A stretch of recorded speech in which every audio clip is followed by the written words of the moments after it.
Olá, sejam todos bem-vindos a mais uma aula do curso de Física Moderna 2, do primeiro semestre do ano de 2021. O tema da aula de hoje é Teoria de Bandas. Até agora, nós estamos estudando como os átomos interagem entre si, né?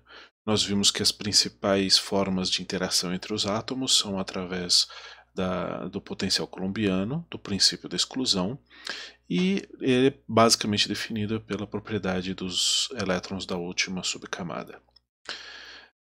A gente sempre procurou pautar as nossas discussões tentando manter em mente que a formação molecular ela deve sempre ser uma configuração de átomos que resulta numa distribuição de energia total menor do que os átomos separados, né?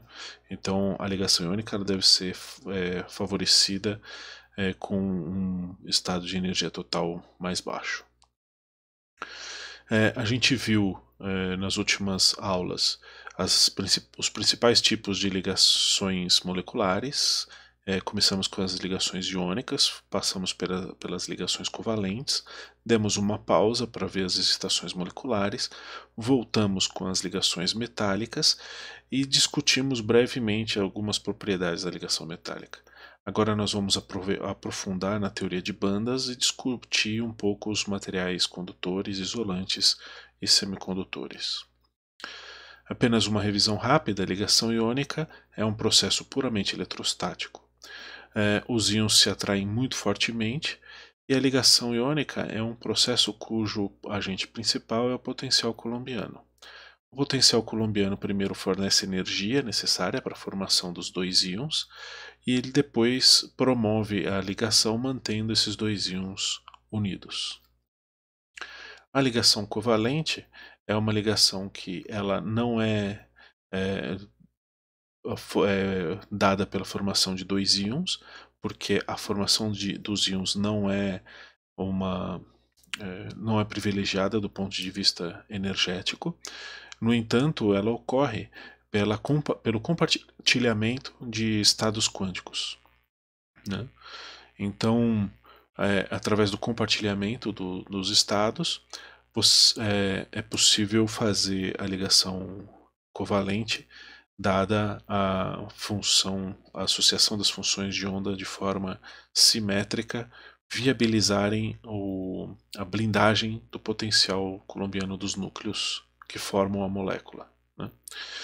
Isso porque a ligação covalente só ocorre quando o princípio da exclusão permite, né? Então, em permitindo a associação de funções de onda do tipo simétrica, a ligação covalente ocorre. E a gente viu o exemplo da ligação covalente para a molécula de H2 como um exemplo. Depois nós vimos a ligação metálica, e a ligação metálica ela foi entendida como estando associada à formação dos sólidos, e ela basicamente dá origem à teoria de bandas, que é o tema da aula de hoje. Ela explica diversas propriedades dos materiais sólidos, como condução elétrica, dureza, maleabilidade, ductibilidade, brilho e cor. Para discutir um pouco as ligações metálicas, nós voltamos ao que nós vimos da formação da molécula de H2, só que ao invés de focar nos estados quânticos moleculares, o que a gente foi dar uma olhada foi na formação dos estados quânticos dos elétrons, né? Então, basicamente, quando os dois átomos de hidrogênio se juntam, os estados 1s de cada átomo, eles se desdobram em dois estados quânticos moleculares, que a gente deu o nome de estado 1 sigma.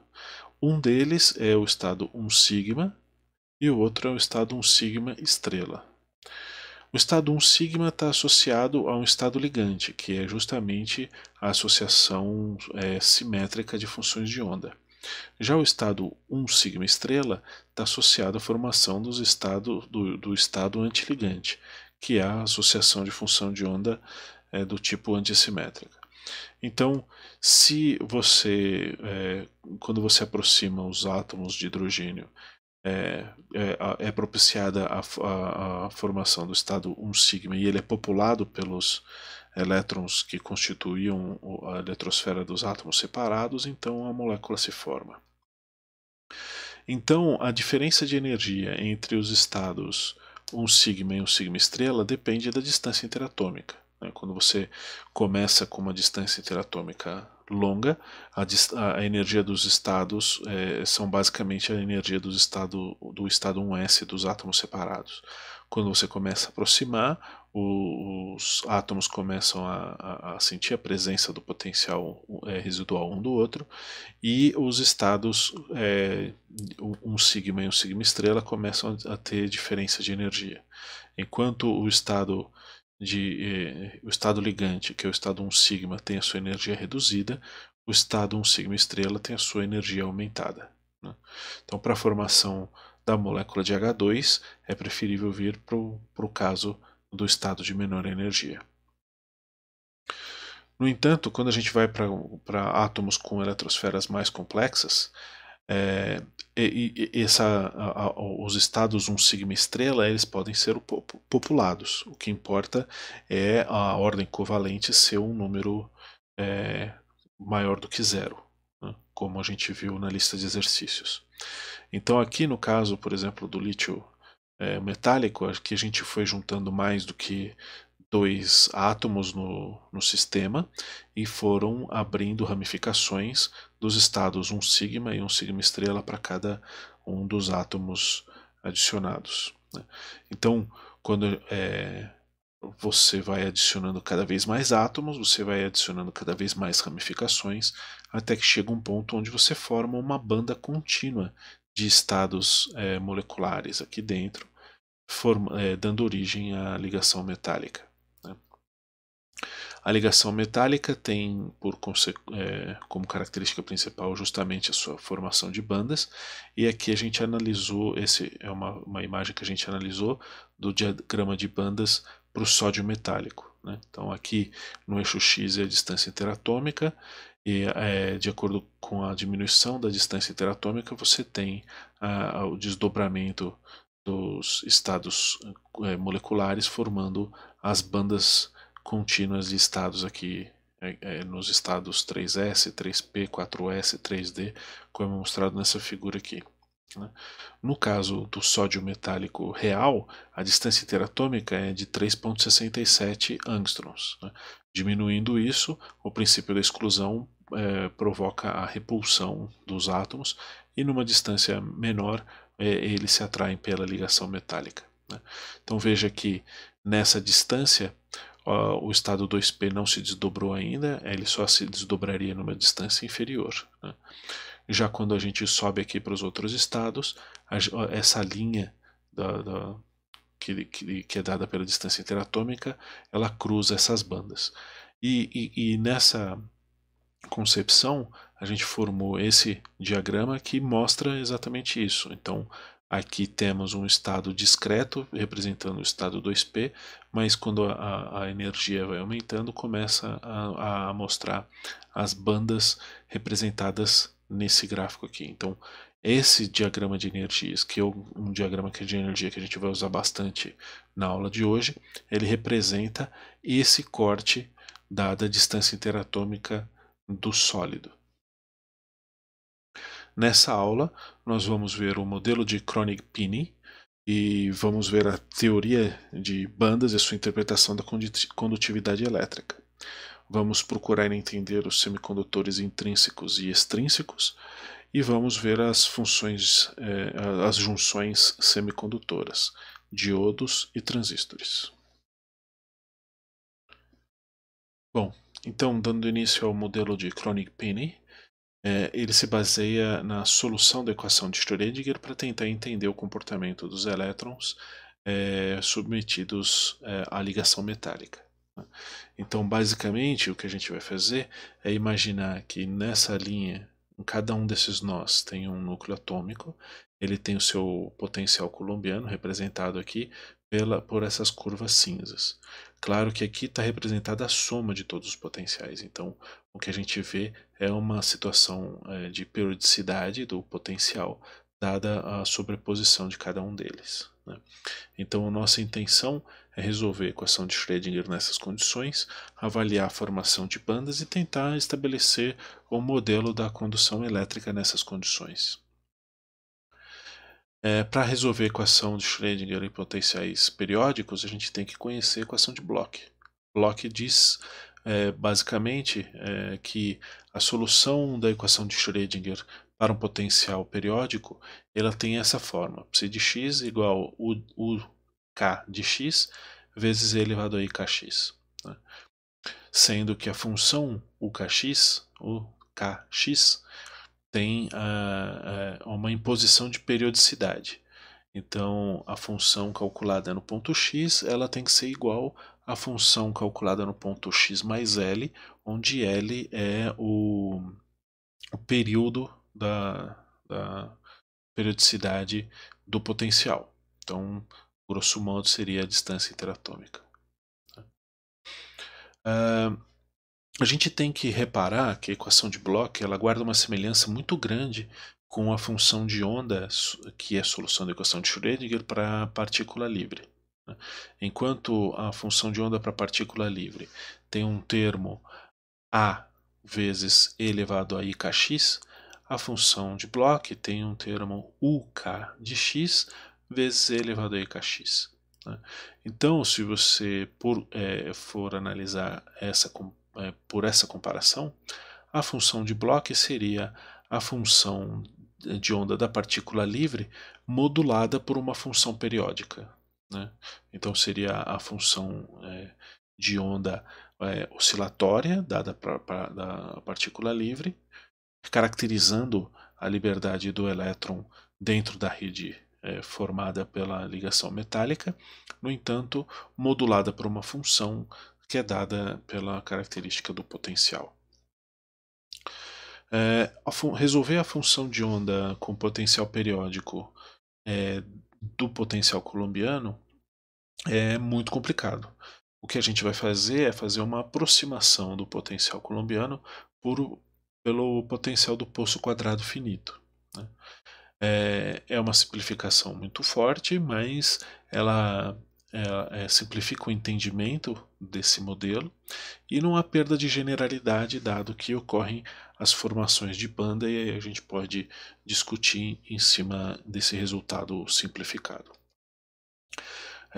Mas para a gente prosseguir, a gente tem que lembrar quais são as soluções do potencial do poço quadrado finito, né?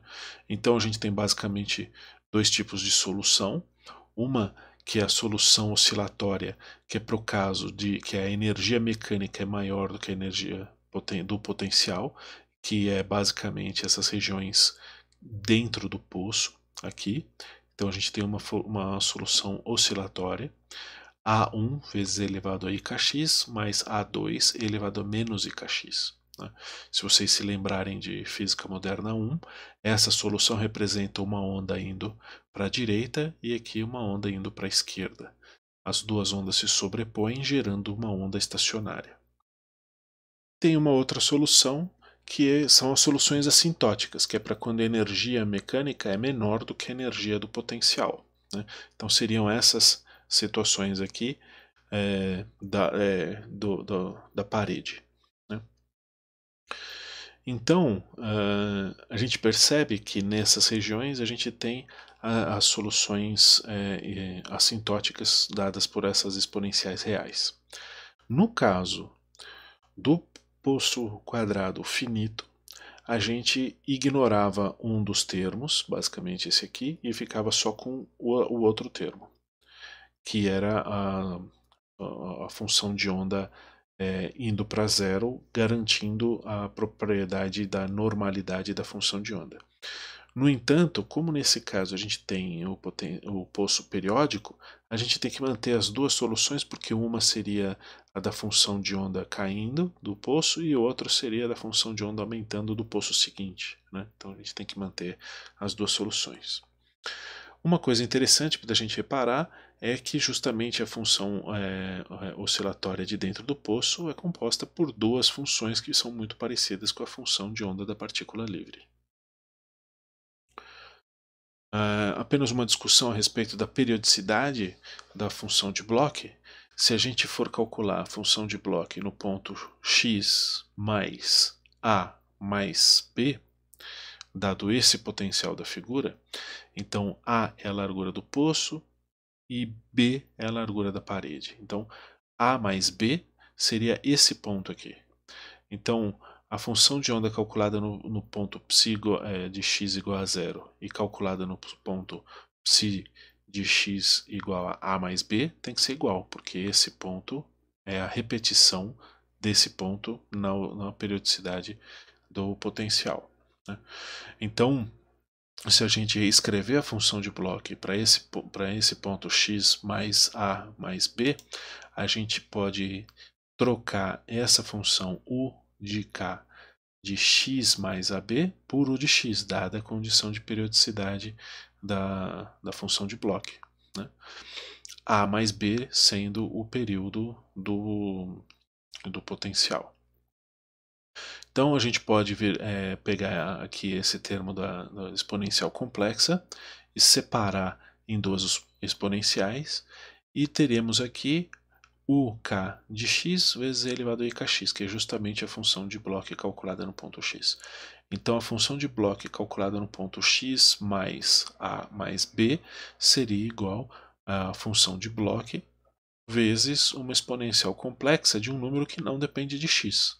Então uma exponencial complexa de uma constante aqui seria uma fase em cima da função de Bloch.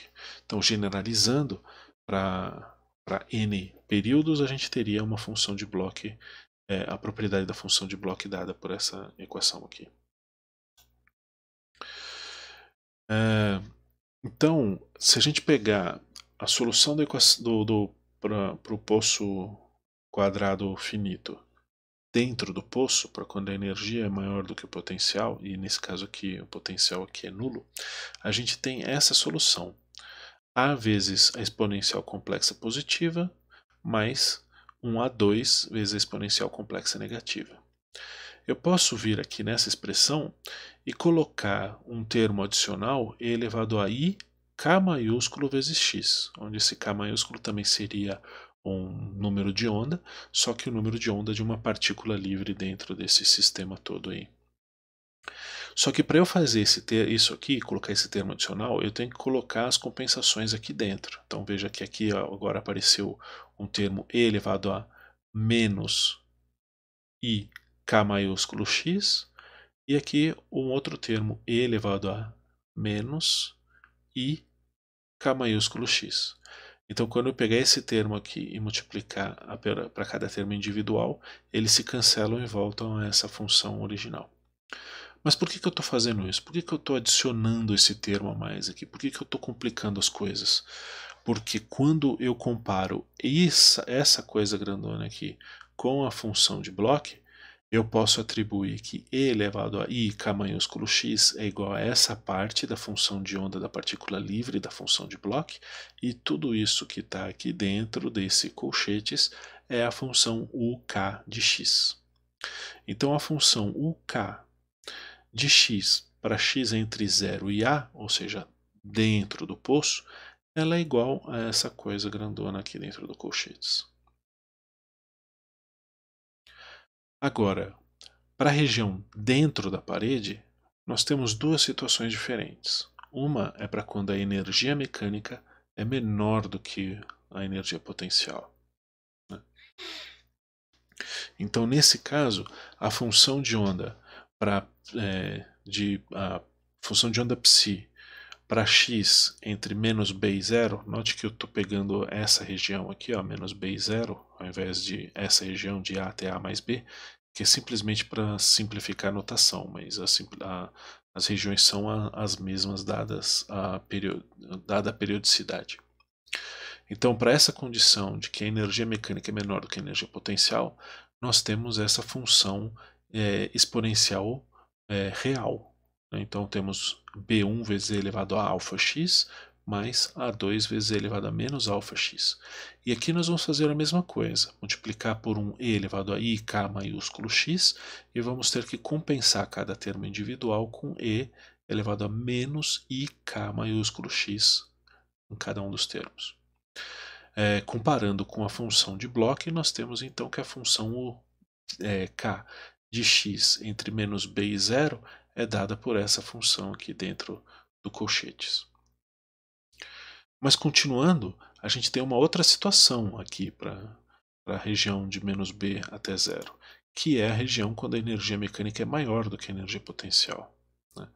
Então, nesse caso, a gente volta a ter a solução oscilatória, só que aqui tem uma função de onda, um número de onda kV, dada essa diferença de energia aqui, né? Então, nós temos uma função de onda B1 elevado a menos kVx, mais B2 elevado a menos IKVx. Repetindo o procedimento, multiplicando toda a equação por E elevado a IK maiúsculo x, temos que compensar cada um dos termos individuais, e aí comparando com a função de Bloch, nós temos que a função UK de x, para a situação de x entre menos b e 0, com a energia mecânica maior do que a energia potencial, é dada por toda essa expressão que está dentro do colchetes aqui. Mas se vocês se lembrarem de Física Moderna 1, esse problema ainda não foi resolvido. O que nós temos que fazer é impor as condições de continuidade da função de onda nos nos pontos de intersecção, no ponto menos B, no ponto 0 e no ponto A, né? Isso significa aplicar que a função de onda psi em x igual a 0 pela direita é igual à função de onda psi em x igual a 0 pela esquerda. A mesma coisa a gente tem que aplicar para a primeira derivada. A primeira derivada da função psi em x vindo da direita é igual à função de onda, a derivada da função de onda em x igual a 0 vindo pela esquerda. Isso também implica que a gente tem que aplicar as mesmas restrições à função U de k, né? Também nos pontos menos B e A. Eu não vou mostrar essa conta, mas basicamente a gente chega em duas relações.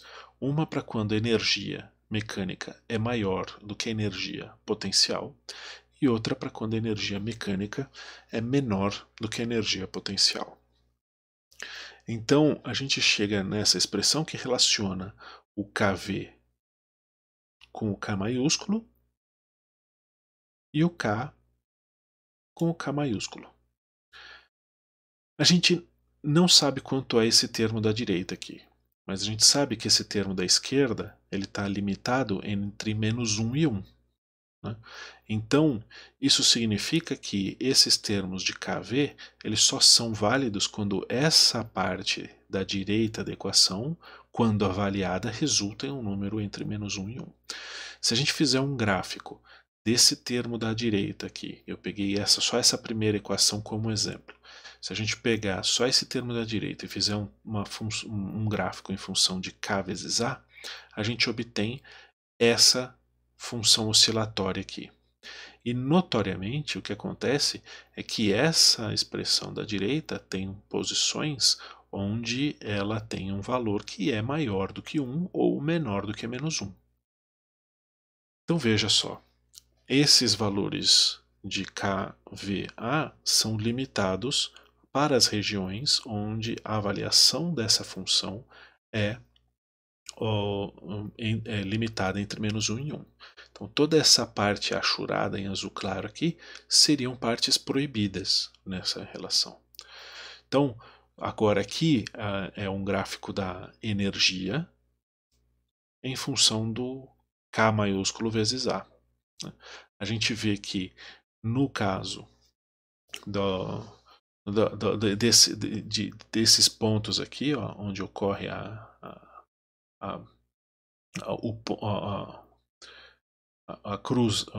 função ela cruza esses limites de menos 1 e 1, a gente tem descontinuidades na avaliação da energia do elétron, né? Essas descontinuidades, elas representam as regiões de banda proibida. Já as regiões onde você tem valores da função dentro do intervalo entre -1 e 1, você tem a formação das bandas. É importante a gente observar que essa formação de bandas ela ocorre mesmo para quando a energia é maior do que o potencial do poço. É diferente do caso da solução de um poço único, a solução periódica do poço quadrado finito, né? Veja só aqui que nesse slide eu comparo os estados da solução da equação de Schrödinger para um poço único, onde a gente tem aqui os estados discretos, até o ponto onde a energia mecânica é igual à energia da altura do poço. Depois que você passa desse valor, você tem um contínuo de energias, que é como a partícula se livra do poço, do potencial aprisionador. Já no caso de estados periódicos, você tem essa formação de bandas, os estados aqui se desdobram em um contínuo de bandas, mas essas bandas se formam mesmo para quando a energia é maior do que a energia potencial máxima, a energia que é a altura da barreira do poço quadrado. Bom, então aqui eu retorno nesse slide, que é um slide que eu mostrei na aula anterior, explicando as condições de formação de um condutor, um isolante e um semicondutor. Então, a partir daqui, o que a gente vai tentar fazer é estabelecer um modelo de condução elétrica dos materiais baseados nessa formação de bandas. E para a gente começar, a gente precisa definir os conceitos de banda de valência, banda de condução e banda proibida, né? Então, banda de valência seria a última banda de estados quânticos contínuos aqui, que possui elétrons. Então essa aqui seria a banda de valência desse material. A banda de condução seria a primeira banda de estados contínuos sem elétron nenhum, sem ninguém populando. Então essa aqui seria a banda de condução desse material. Em alguns materiais existe uma intersecção entre a banda de condução e a banda de valência. Já o conceito de banda proibida seria mostrado aqui nesse desenho por essa região branca, né? Enquanto na banda de valência e na banda de condução existem estados que podem ser populados, nas bandas proibidas não existe nenhum estado que pode ser populado. Então vamos começar a delinear o modelo de condução elétrica, iniciando pela discussão do condutor, né? Então nesse modelo de bandas, teremos aqui a banda de valência de um material. Essa banda de valência ela não é totalmente preenchida, ela tem parte preenchida com elétrons, a outra parte não. E nesse caso, não basta o elétron poder percorrer toda a estrutura cristalina do material, porque pelo princípio da exclusão, cada elétron só pode ocupar um estado quântico, mesmo esses estados quânticos terem uma distribuição contínua de energia. Então, para um elétron ir para a direita, significa que tem outro elétron que necessariamente tem que ir para a esquerda. Então, aqui, o fluxo de carga é nulo. Para que tenha uma condução elétrica, o que a gente precisa fazer é promover um desses elétrons que está aqui, em todos esses estados ocupados, para essa região onde não tem nenhum elétron ocupando. Quando isso acontece, você tem um elétron aqui que está livre para caminhar e uma ausência de elétron aqui, que a gente chama de buraco, que também está sujeita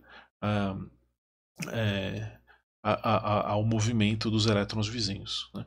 Essa promoção de um elétron dessa região para cá, pelo fato de que aqui tem distribuições contínuas de estados quânticos, ela pode ser promovida, por exemplo, por um campo elétrico externo, né?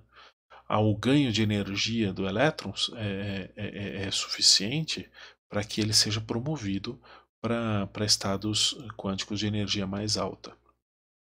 É diferente de um estado dos elétrons num átomo, por exemplo, onde os estados são discretos e ele só pode absorver energias definidas para transicionar de um estado para o outro, onde ele tem que absorver um fóton. Aqui, um campo elétrico basta para que ele seja promovido.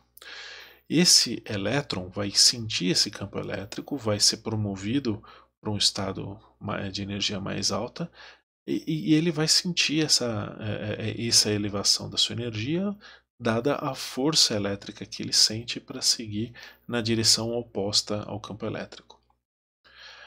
Se você pensar que a mesma coisa acontece com os elétrons que estão ocupando aqui os estados quânticos, o próximo elétron que estaria aqui do ladinho do estado original, ele também vai sentir aquele campo elétrico e vai ser empurrado para a direita. Quando ele faz isso, a lacuna que está na posição original do primeiro elétron passa para a esquerda. Então, essa ausência de elétrons, a ausência de um elétron aqui, esse buraco, se comporta como se ele fosse uma carga positiva e uma partícula que teria a mesma massa do elétron, dada que a inércia aqui é sempre dos elétrons vizinhos. Então a gente trata o buraco como se ele fosse uma carga positiva com a mesma massa da carga do elétron, mas na verdade ele é uma ausência de elétron. E note que se o elétron negativo vai para a direita e o buraco positivo vai para a esquerda, você tem um fluxo de carga e efetivamente uma condução elétrica. Então, o modelo de condução explicado pela teoria de bandas, ele passa por essa promoção do elétron dentro da banda de valência. É possível, como no caso do sódio, por exemplo, que você tenha uma intersecção entre a banda de valência e a banda de condução. Então os elétrons podem ser promovidos para qualquer estado aqui. Se a gente olhar a distribuição eletrônica do sódio, no estado 3s ele poderia ser ocupado por 2 elétrons, mas ele é ocupado só por 1. Então significa que a banda de valência do sódio ela é só metade cheia, né? Então tem metade dos estados ocupados no sódio isolado, metade dos estados vão estar ocupados no sódio metálico, né? No caso, por exemplo, do magnésio, os 2 estados estão ocupados, que é o elemento seguinte ao sódio. Então, nesse caso, a banda de valência, a banda 3s, ela vai estar totalmente preenchida. E nesse caso, o magnésio metálico só é condutor porque existe ainda a intersecção entre a banda 3s e a banda 3p. Então, veja só, o fato do elemento na sua forma metálica ser condutor ou não depende da intersecção entre a banda de valência e a banda condutora, ou de a banda de valência estar parcialmente cheia, né? Aqui tem a tabela periódica mostrando a condutividade elétrica dos diversos elementos da tabela, né? Você pode ver, por exemplo, que tem alguns elementos pintados de cinza, outros de branco e vários tons de verde até o verde escuro no cobre. Essa escala ela é pintada do branco, que é a mínima condutividade, até o verde escuro, que é o cobre, que é a maior condutividade da tabela periódica. Os elementos em cinza, eles contam como desconhecidos, seja porque esses elementos eles são produzidos artificialmente e nunca foi produzido em quantidade suficiente para ser testada a sua condutividade elétrica, seja porque eles sempre se apresentam na forma de gás e não é possível medir a condutividade elétrica. Mas como fica o caso dos isolantes nesse modelo de bandas, né? Por exemplo, por que tem esses elementos pintados de branco, onde você tem uma condutividade muito baixa? Né? Basicamente porque você tem a banda proibida separando a banda de valência da banda de condução. Nesse caso, um campo elétrico não produz um ganho de energia o suficiente para que o elétron seja promovido para a banda de condução. Veja que o campo elétrico ele vai promover esse ganho de energia contínua aqui, né? na banda de valência ou na banda de condução. E pelo fato de que ele sempre tem que produzir esse ganho contínuo, o elétron não vai conseguir atravessar essa região, a menos que ele ganhe essa energia de uma forma discreta, né? Normalmente no isolante, essa diferença, a largura dessa banda proibida, ela é muito grande, né? Então não é possível essa transição a menos que você imponha um campo elétrico extremamente alto. Aí você chama essa transição induzida por esse campo elétrico extremamente alto de ruptura do dielétrico. Mas nós temos também na tabela periódica alguns elementos muito interessantes que são os semimetais. Esses elementos eles têm características que são semelhantes aos metais, mas não totalmente, e também são semelhantes ao isolante, mas também não totalmente. São alguns elementos onde a camada de valência está separada da camada da banda de condução por uma banda proibida muito estreita. A diferença entre eles é tipicamente 2 electronvolts, né? Então são todos esses elementos que são mostrados aqui, mas mais notadamente o silício, que além dele ser o mais explorado, né, por ter essa característica, ele também é extremamente abundante na natureza.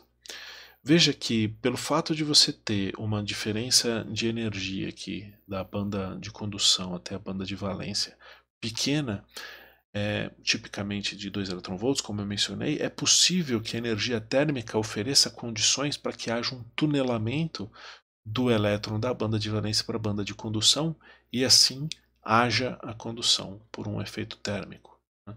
Então, apesar dele ser um isolante em condições normais e a baixas temperaturas, ele pode ser um condutor a temperaturas mais altas.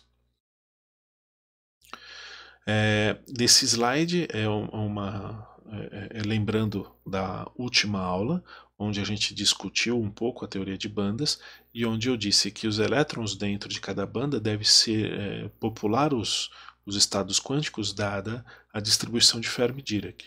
Então teremos aqui a função de densidade de estados, que seria uma função contínua, aqui nesse caso, dada a banda contínua de energia.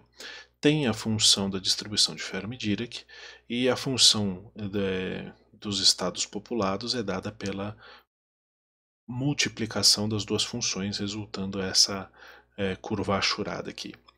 Quando a gente aumenta a temperatura, a distribuição de Fermi-Dirac ela se altera, apresentando esse formato aqui, né?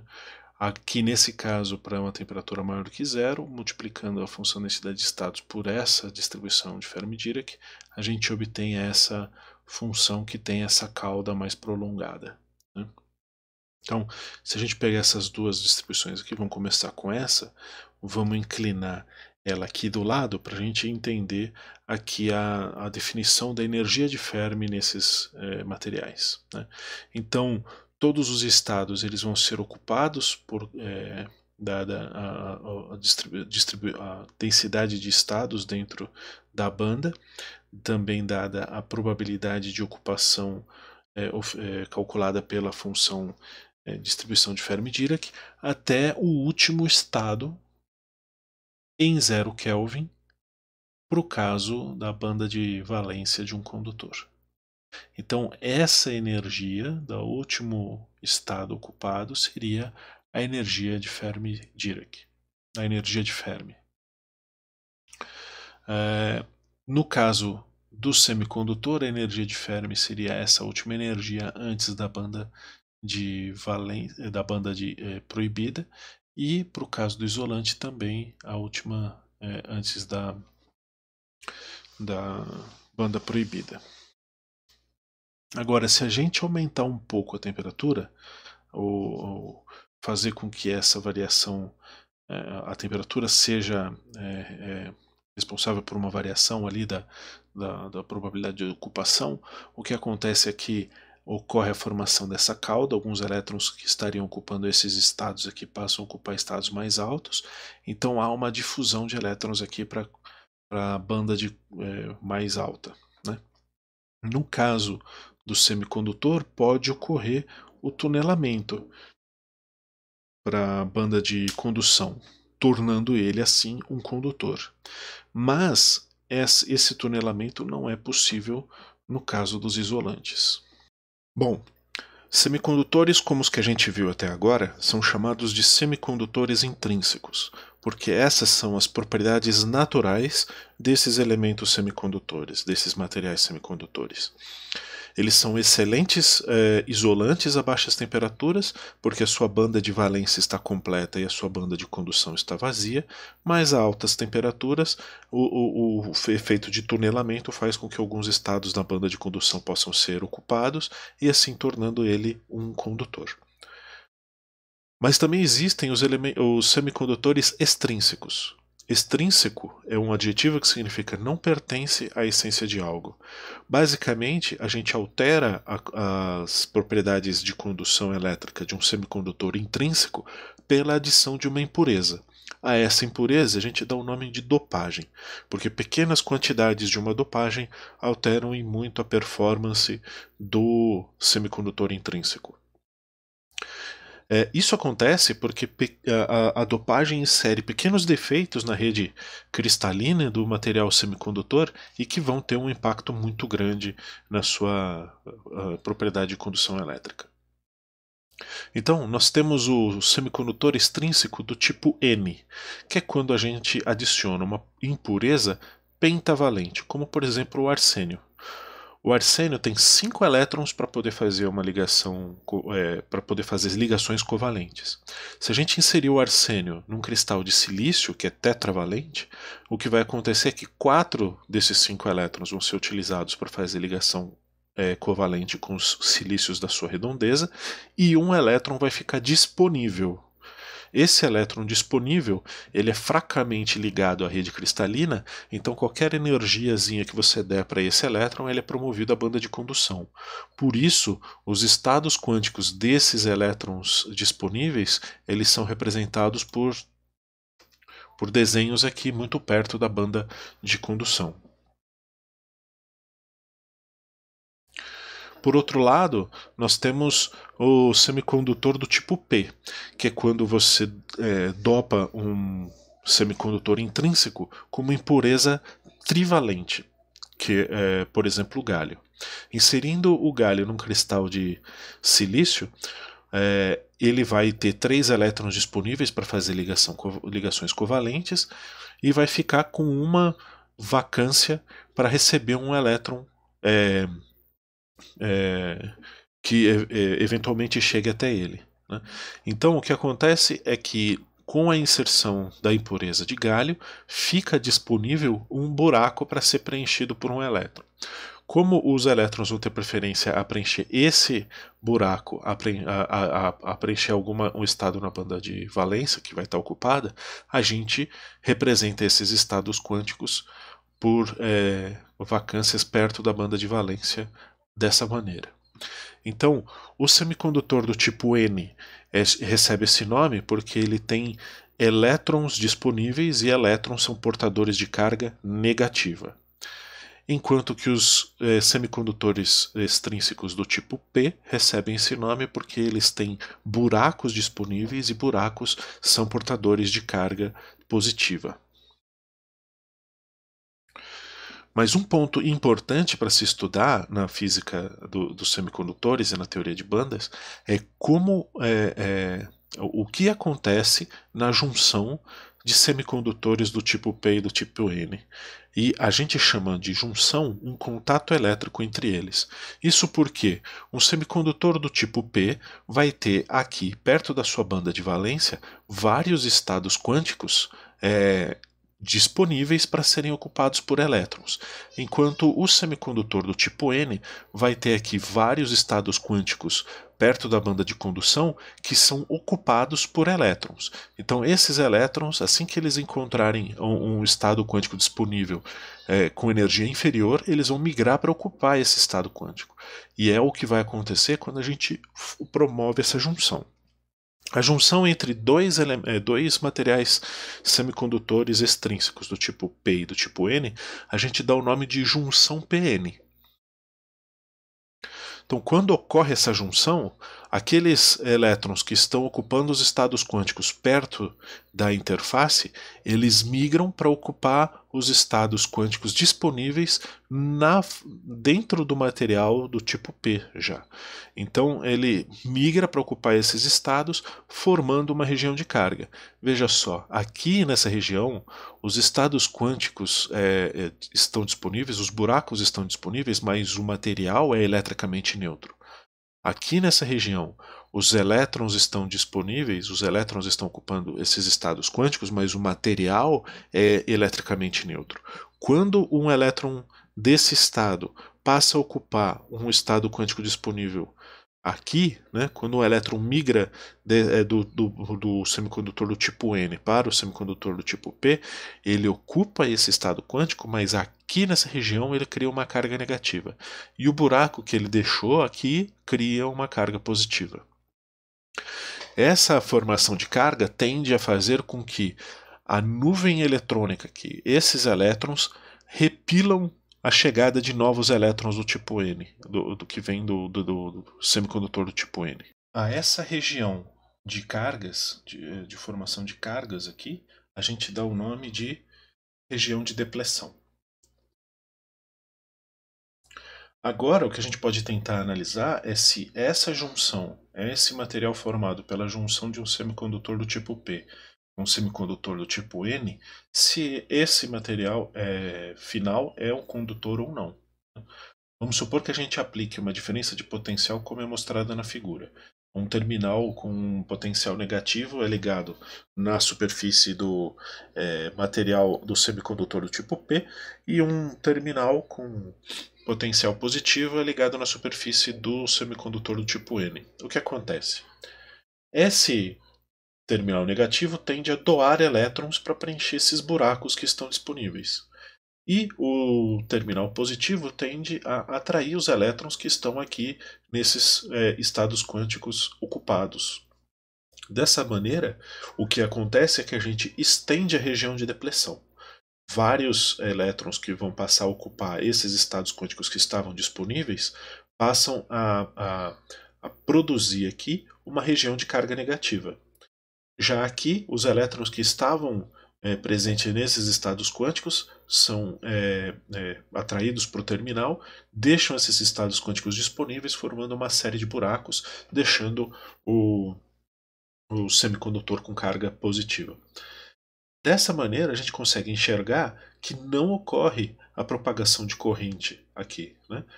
Os elétrons ocuparam esses estados, os elétrons que estavam aqui foram para o terminal e para que pudesse ocorrer alguma movimentação de carga, esses elétrons deveriam ser promovidos para esses estados quânticos. Então eles teriam que ganhar uma certa quantidade de energia que eles não têm. Então a corrente não se propaga. No entanto, o que acontece se a gente inverter o potencial dos terminais? Agora nós vamos ligar um terminal positivo na superfície do semicondutor do tipo P e um terminal negativo na superfície do semicondutor do tipo N.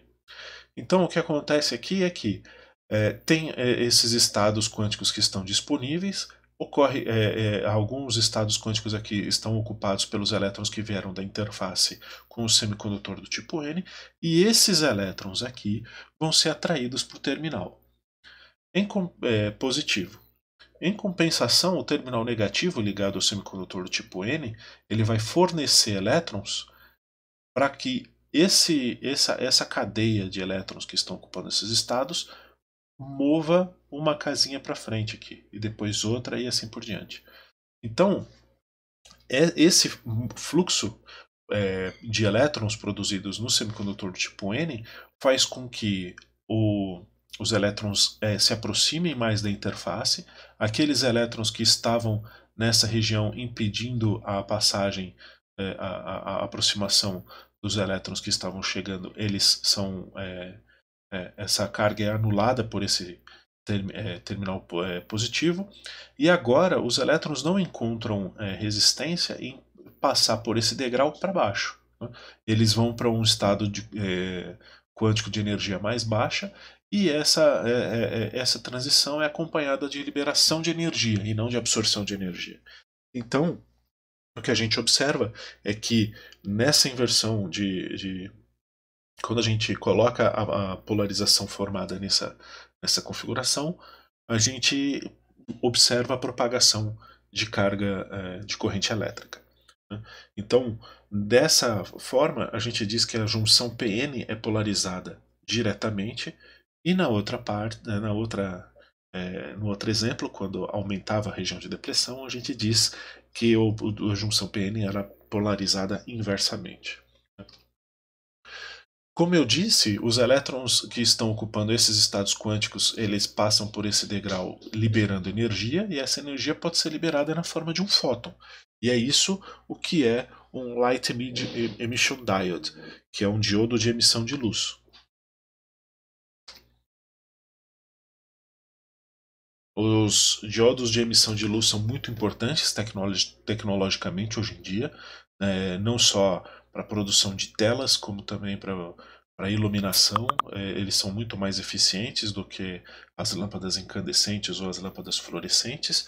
E quando a gente vê um LED como esses daqui, o que acontece é que a junção semicondutora é uma pecinha muito pequenininha que fica localizada nessa região aqui.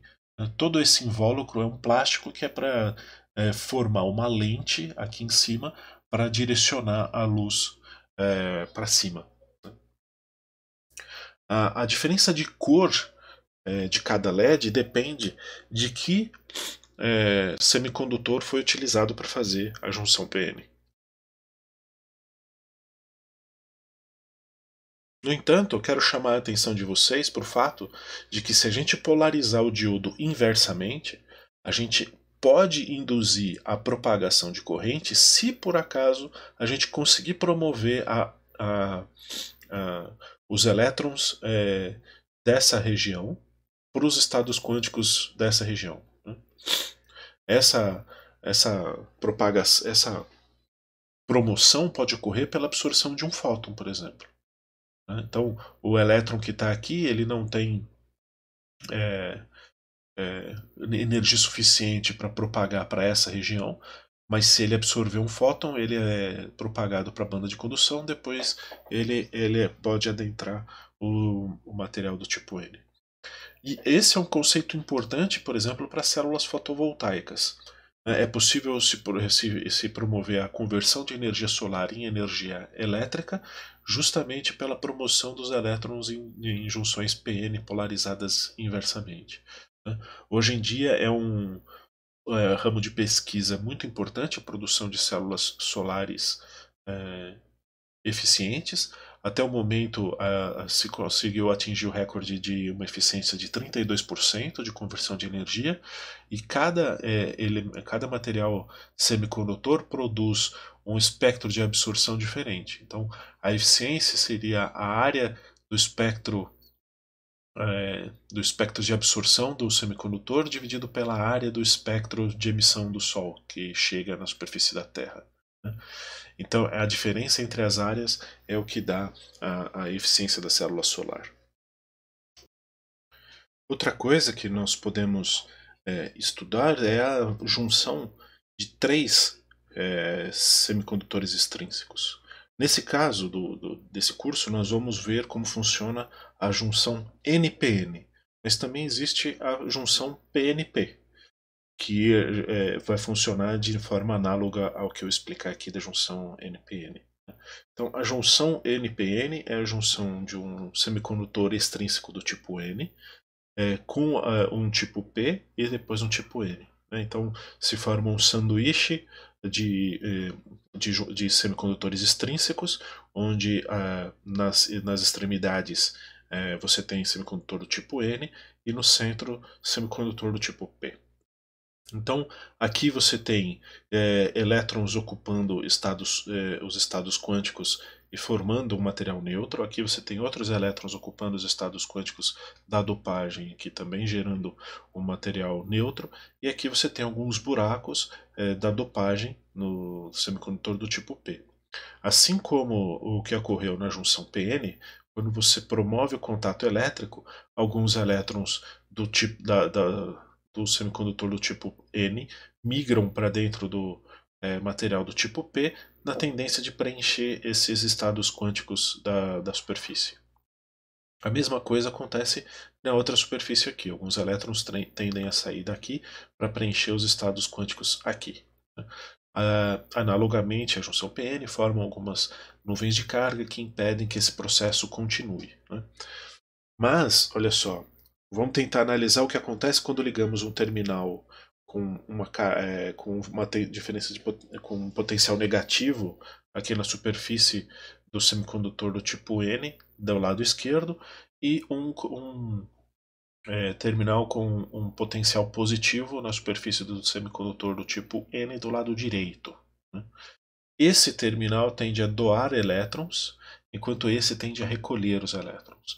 Então, os elétrons que estão ocupando esses estados quânticos tendem a ir para esse terminal, enquanto que os elétrons doados por esse terminal tendem a ocupar os estados quânticos que estavam disponíveis nessa região. Então, aqui os elétrons têm a tendência de descer esse degrau com a liberação de energia, mas eles param aqui porque eles precisam de mais energia para subir esse degrau e que não está disponível.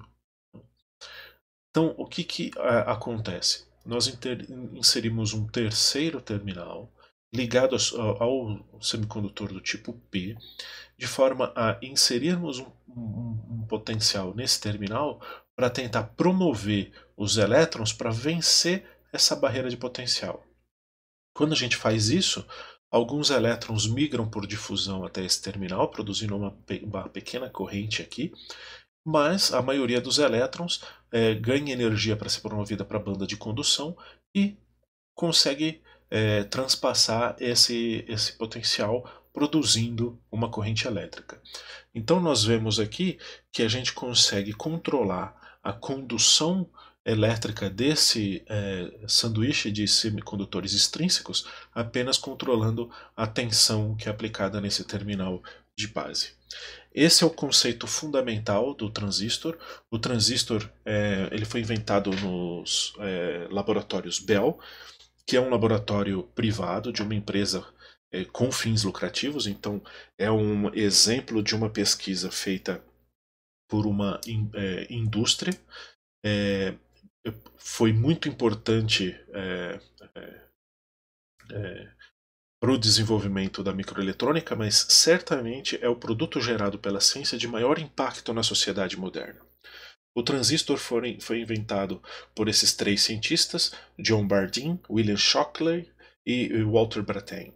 Essa aqui é a foto do primeiro transistor construído. Né? Alguns textos que contam a história do desenvolvimento, a biografia dessas três personalidades, dizem que era uma característica do trabalho do Walter Brattain, que era o físico experimental desses três, esse trabalho improvisado. O John Bardeen ele era o teórico do grupo e o William Shockley era o chefe da equipe. É fascinante a história da interação entre os três, tanto antes quanto depois da invenção do transistor. Aqui tem uma foto perto de uma mão para dar a escala desse dispositivo.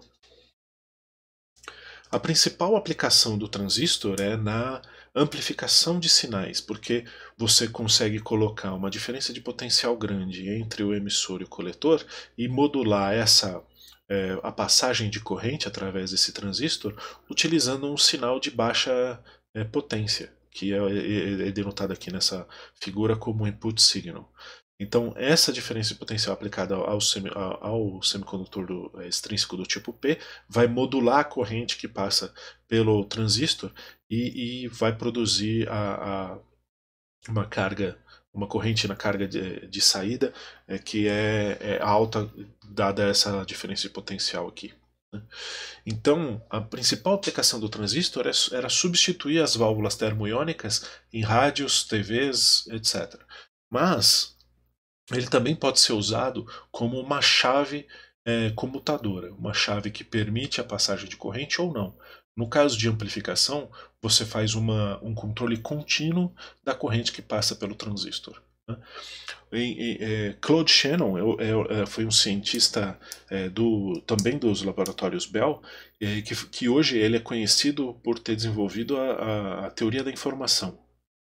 No entanto, na sua dissertação de mestrado, ele estabeleceu uma conexão entre a lógica matemática e os circuitos acionados por chaves eletromecânicas.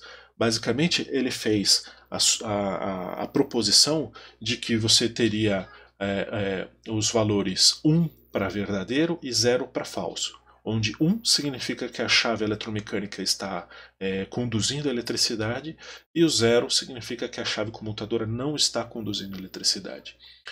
Então você poderia construir circuitos eletrônicos utilizando transistores no lugar de chaves eletromecânicas para se processar condições lógicas de lógica simbólica. Então teríamos a proposição A e a proposição B, e esse exemplo aqui seria uma operação lógica E que produziria um resultado de saída dado por essa tabela aqui. Então sinal 0 na entrada A e sinal 0 na entrada B produz um sinal 0 na saída. Produz um sinal 0 na entrada A, um sinal 1 na entrada B, produz um sinal 0 na saída. Um sinal 1 na entrada, um sinal 0 um sinal 1 no A, um sinal 0 no B, produz uma saída 0. E um sinal 1 na entrada A e 1 na entrada B, produz uma saída 1. Então a gente pode interpretar isso aqui como uma tabela verdade de uma porta I. Aqui tem outros tipos de porta ou, porta não exclusiva, porta não, mas esse aqui é o princípio básico para a construção do processador, de um processador de um computador, né, um processador de informações. O primeiro processador construído foi construído pela empresa Intel, o nome dele era 4004. Ele produzia, ele conseguia operar 60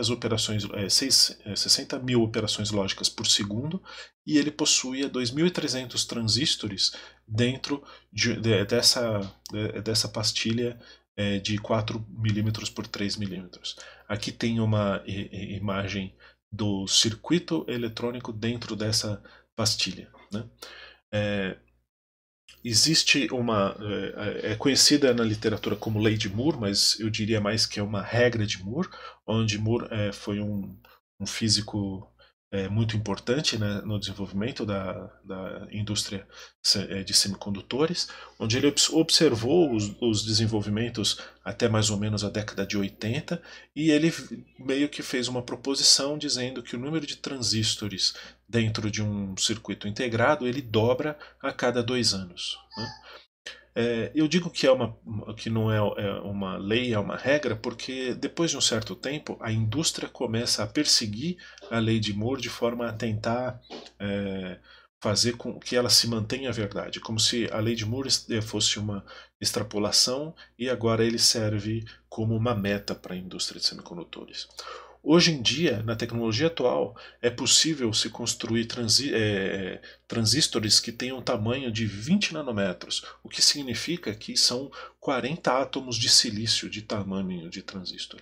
Então, esse foi um impacto muito grande na produção de computadores. Antigamente, os computadores eram produzidos com válvulas termoiônicas, como por exemplo o ENIAC, o Electronic Numerical Integrator and Computer. Ele foi um computador construído totalmente com células, com válvulas termiônicas e com acionadores eletromecânicos, e ele ocupava o tamanho de andares de um computador, de um prédio, né? Hoje em dia, com o status atual da microeletrônica, a gente consegue produzir computadores que cabem na palma da nossa mão e têm um poder computacional superior ao ENIAC. Então, resumo da aula de hoje, nós vimos o modelo de Kronig-Penney, que trata dos elétrons em potenciais periódicos, e vimos que as funções de onda dos elétrons nessa condição são funções de onda da partícula livre modulada por uma função periódica.